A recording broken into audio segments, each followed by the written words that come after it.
Hirap na hirap akong umakyat, tapos pag-upo dahil ang sakit nga ng tuhod ko. Inflammation, the secret killer. Tuwing kilos ko, lagi ako nag-aaray. Ang sakit ng kalingkingan, ramdam ng buong katawan. Saplas-saplas ko lang, naramdaman ko nga na unti-unting nawawala yung ano ko. At saka maibaluktot-baluktot ko na ganyan, no? Pag buntis ka, minsan nagkokontra-kontra ka. Pero that time, talagang sobrang sakit sa likod. Inflammation, the secret killer. Meron si Maming Olea.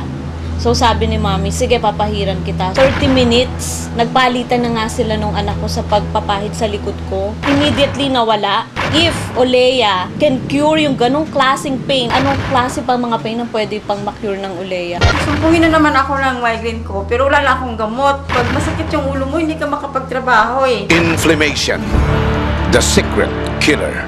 Yung migraine ko, akyat na eh. Minsan pa eh, dalaga pa ako. Yung nabasa ko yung Olea na mayroon para dun para sa migraine, pinahid ko. After 15 minutes, sabi ko parang diretso na itong hindi masakit ah. Olea na lang ang ginamit ko. Kapag video editor ka kasi, madalas 10 oras na nakaganyan, eh, sumasakit talaga itong wrist. Inflammation, the secret killer.